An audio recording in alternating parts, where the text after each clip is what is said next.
underway, and we'll move to the final CEO report on the External Advisory Group, and I'll hand over to Dawn Baxendale. Thank you. Thank you, Mayor. I know that the members are extremely interested in this work and have been for the last year and a half. I'm going to give a short overview and then I'm happy to take any questions. If there are specific questions in relation to the main document, I ask members to refer to which section so I can make sure I'm answering the right parts.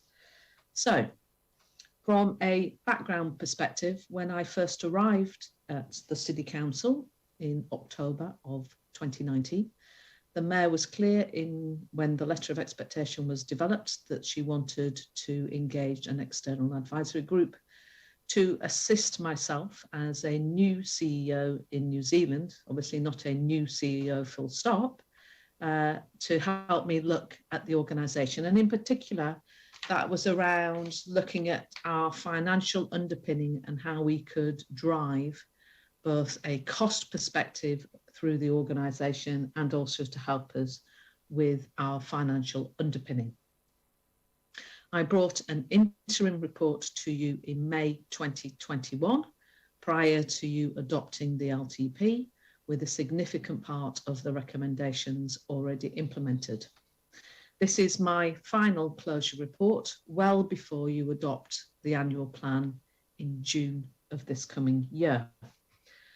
What I would say, and even listening to the debate today in Council, the difference that we see from 2.5 years ago to now is a far more energised, committed, evidence-based debate than maybe we had at the beginning. But that's a rounded look, and I'll come back to that. Our financial underpinning has definitely improved, and that's quite phenomenal when you look. Nobody had a crystal ball in January 2020 of what COVID was really going to mean to the world and for us in Christchurch. But that underpinning work in that first year has enabled us to be agile and not only to survive, but to continue to thrive and deliver in relation to our levels of service for our communities in what has been extraordinary times. And Christchurch is absolutely used to extraordinary times. Our fundamental underpinning is now consistently about deliverability and affordability. But we have seen a shift in the culture of the council with far more customer focused and business-like approach. And the cornerstone of those changes is a joint approach between the staff and the elected members. So if I reflect on that, the overall approach to the LTP and the annual planning process has completely been overhauled. We now see what we do as normal.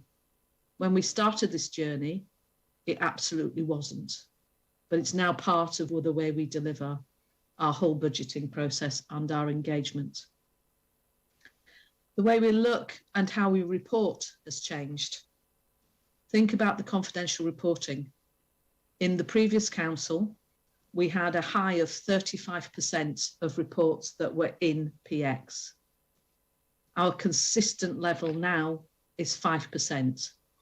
It can never go to zero because there will always be significant and important and commercial matters that have to be in PX. But we also have a systemic approach to releasing the information as soon as we are able to do so. We've overhauled our reporting, and in particular, I would highlight our financial reporting, our capital reporting, and our performance reporting. And our latest is the changes that you see that go to our Urban Development and Transport Committee around the approach in plain English to describe what we're doing in our transport services. And all of that, you've got heads of service who are coming to council or committees of the whole, and you are both holding those heads of service to account, but you're also congratulating staff where they are delivering excellent work. I've said that we've improved our financial management. In the first, or well, actually, it was our second annual plan, which we had to do because of the COVID situation. We delivered $18 million of savings, and in the following year in the LTP, that rose to 34 million or just over. But probably even more important than that, by the end of that first COVID year, not only were we able to deliver a surplus to council of 46 million, we actually meant we didn't have to borrow additional for COVID, and we were able to pay over $11 million to pay down debt. We're taking a much longer term view at the future, and that's in particular when we're looking at inflation, borrowing, and the strain that COVID has put on the country and our own place, and how we manage that going forward. I think that's a very, very strong position this council finds itself in. And even today, you look at the report that was brought forward to support the business community across the city, and the fact that we were able to do that in a very agile way, quickly, and to put some financial underpinning to be able to do that, reflects the nature of the way that the organisation has moved. I talked about not having a crystal ball around COVID. I think the other crystal ball is the fundamental reform programme that local government is facing. Our organisation has responded well to that and coped, in the sense of the volume of work at BAU has increased. We're dealing with COVID, and we're dealing with a massive reform programme. And actually, we are showcasing significant number of our services. And I'll just pick two examples, or probably three actually. First is the way that we handle procurement. We were in a strong position when we adopted the framework in June of 2019. But today, this council's procurement service is held up by the auditor as best practice, but also by MB. And they are seeking our advice on the approach we've been taking for living wage, for sustainability, and for social procurement. But we know we're not going to stop there. Actually, we're now turning our attention in detail to how we manage contract management so that we become even better at making sure our KPIs are delivered through our contractors. Our customer service centre for the last 2 years has won the best public service customer service centre in New Zealand. And even when we shout about it, unfortunately, that isn't always picked up.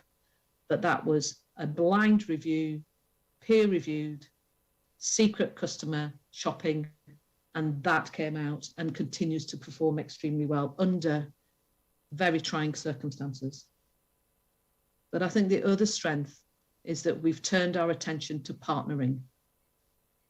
The OARC and the co-governance work and the coastal hazards work today really showcase that. And I would also highlight to you our Greater Christchurch work. Our work with the Canterbury Mayoral Forum continues to be deep and wide. And importantly, the fact that we look and use the word our family, our wider family, in relation to our CCOs, and how we work much closer together. So how would I summarise how this council now sees itself and actually is working? We continue to focus on driving effective and efficient working, but we know that we are nowhere near the end of what we're trying to achieve. We are concentrating on getting it right first time, driving our multidisciplinary work, both within council and outside. We're on further down the road, but still some way to go on our digital and technology improvements, because fundamentally we want to be able to both improve what we do in council and utilise digital and innovation, but we want that for our residents to be able to interact with us, because that's what they do in their day-to-day lives, but can't currently do that systematically with council. We continue to build a strong, sustainable approach to procurement and maximising our relationships, including the council family. All of that needs to be underpinned by a continued approach to focus on prudent and sound financial management in the years that are coming, and we can see the challenges that we are going to continue to face when we set that in the context of reform, and in particular around climate resilience for our generations to come, not just the children and adults of today.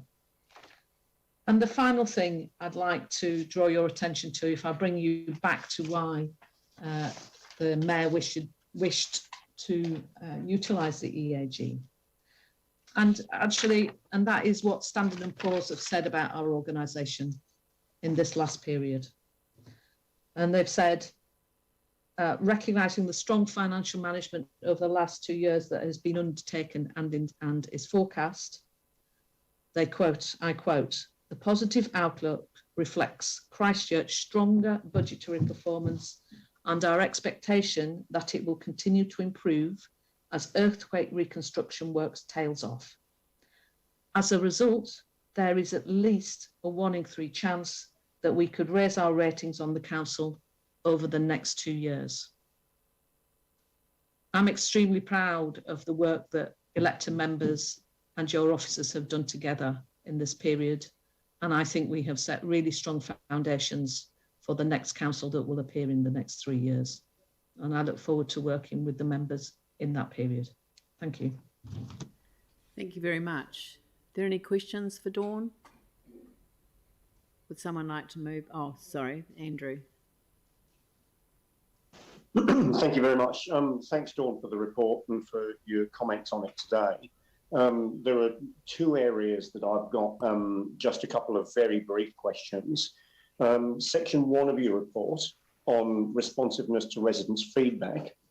One of the things that you put in place last year, and we were well briefed on it at the time, was the establishment of the action plan. Now, we will be getting the next set of survey results, in fact, the first set of survey results since the action plan was implemented, back in front of us, I imagine, within the next month or 2. To what extent will any improvements or declines that you see in those results influence a review or changes to the action plan? I'm always expecting, Andrew, that we would always need to review. And I suppose my other point would be, we're not in normal times. So council's performance will also be reflected on the wider COVID issue and how people feel. It's been a tough 2 and a bit years for everybody, not just council, but for everybody. And so I am anticipating there will be some challenges on the back of that. But we will be definitely bringing the results, the high-level results to council of the resident survey in May, early like we did last year. We will be doing that again this year.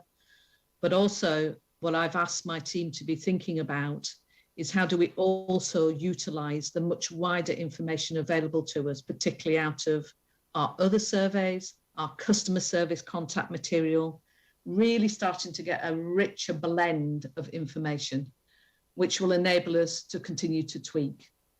So if I think about the reality of roads, last year that was our most challenging area. I'd be amazed if that wasn't still the most challenging area. And the reason I say that is when we put the information into the LTP, we clearly said we will be moving from a 20-year delivery to a 10-year delivery. That's still 10 years. And we're only at the end of the first year. So people I don't think are going to be jumping up and down about that because we're at the beginning. Will we see the significant change? That's probably going to be about years 4, 5 or 6, because that's the reality where people will see it because it'll be outside their front door. So I think, not that I'm trying to manage expectations, because I think these are always challenging times, but whatever we get from our residents' feedback and from our wider feedback, we will absolutely take that seriously, and we will continue to mould that to help us to drive our improvement journey. Thank you. And second question relates to section 7 of your report, service delivery reviews, section 17A reviews. And clearly you've picked that up by ELT doing some work developing that 5-year rolling programme. And considering, I guess, each review and how it's most appropriately handled. I guess this goes back to some conversations that were had, perhaps even long before you arrived with us, Dawn, on this particular area. You're obviously going to circle back to councillors for approval of the programme at the end. I'm assuming that that request for approval will include information on why you've landed where you've landed, in particular, justifying or explaining why there are exemptions where you're claiming or wanting to claim exemptions, and also a good understanding of why we're running a service delivery review rather than a full 17A review. So, I mean, I guess what I'm saying is you and the ELT are going to do some work, that's great, but in terms of our oversight role, we're going to need to see the working behind that as well as the results of it. Absolutely, Andrew. And funnily enough, we only discussed this at ELT only yesterday. So we're slightly ahead of the profile, which I'm pleased to say. So the 17A reviews are prescribed, they're legislative, and they are set within a particular set of tramlines. And we know we have to meet those elements, or at least look at the way we meet them. But we were having an even more sophisticated discussion about how do we take those principles, but actually really turn them into things that are genuinely going to help this council leap. If this all you do is a box ticking exercise, what really changes? And we have some exceptions to that, but I think it's fair to say it hasn't necessarily been the norm. So that's the discussion we were having yesterday, and integrating that with where we have major contract reviews coming through, where's the timing of that and how that relates to what we look at, not just from a perspective of where we may see poor satisfaction, but also where there are opportunities that council may wish to grab, both in terms of its own services or in the wider context in which we're operating, either with our companies or with our partners. So we're trying to take a more holistic approach, and we absolutely will be coming with a detailed view about why we're recommending what we're recommending. And I think that will be quite a step change for council. So when do you expect that that report will come, or when that summary will come to council? So my team are probably going to kick me now, but I suspect it will be sometime in May. If I say the end of May, then we probably will be able to meet that. All right. Thanks very much, Dawn. Thank you. Thank you. Sorry, I wasn't expecting so many questions, so I think we're going to have to adjourn the meeting at 5 o'clock. Okay. I know, I'm sorry, but anyway, it is what it is. We can deal with the Mayor's report then. Anne Galloway and Jimmy Chen. Kia ora, and thanks, Dawn. And, you know, given the fact that the council organisation is often criticised by public and sadly sometimes by elected members, how do we get this positive message out? The things that you've talked about are incredibly positive, and how do we change the narrative in our residents about what council's doing? You will probably recall, and perhaps I'm sure you will, Anne, that my Assistant Chief Exec, Lynn McClellan, actually brought a report quite recently in terms of how do we start to really drive the key messages, both in terms of where we are delivering and where we haven't been able to get it right and what we're doing about that. We think that this is a continual journey that you have to take. You can't just say it once and hope that will change people's opinion. But the other side of that, and what came strongly through the LTP, and we've seen real live examples of it today, is actually the on the ground grassroots work that council is doing on really important projects and programmes. And that's where we will change people's views of council, because they'll have a direct interaction. And I suspect we will see what we've always seen, where people are directly involved with council, actually the view of council is pretty good, and in some circumstances outstanding. The challenge we have is in the perception. It's the barbecue moments where people just are going to have a good old whinge, and the council is always the top of the heap. It's our job to get the reality into that conversation rather than just the perception. And we're going to keep at it. Whether we'll actually completely win, I'm not convinced because of the nature of what we do, but it's something that we are really keen to keep trying hard on. Okay. Look, I've been readjusting things. We can go to 5:15, but I'll need council permission to do so. So we'll crack on and just see what we can do. Jimmy Chen. Okay, just quickly one question. Yes, Don. Thank you for the comprehensive report. My question is because the some of the issues continually ongoing. But I just want to know whether, in our annual plan or annual basis, we have measurable those kind of the reaction based on your report. Then we know actually how much percentage we heard from the CEO the advisor group recommendation, and we implement. Respond to that. Some ongoing one. I just want to know. Maybe some items once for already finished. How to follow up? Right. Thank you, Jimmy. Actually, the reality is practically everything in there is fully embedded. So we're just doing it as part of the norm. Yes. There were literally a handful whereby I didn't agree with the recommendations, and that was primarily about reporting lines. Yes. So they are closed off. So the only real extra work ongoing is around how we do our capital prioritisation, but we collectively had said that we were going to continue to do that anyway. So I'd see this, that what we have in the recommendations is fundamentally part of our BAU now. It's part of what we do in council as a matter of course. Okay, thank you. Thank you. You're welcome. All right, so we'll move to the report itself. So, Andrew, I'm assuming you're going to move this report? Yeah, I'm very happy to move it. Thank you. Pauline is indicating that she'll second it. So is there any discussion? I'll put the motion. All those in favour, please put up your hands. And those opposed? Oh, look, thank you very much, Dawn. Much appreciated. And thank you. Right. And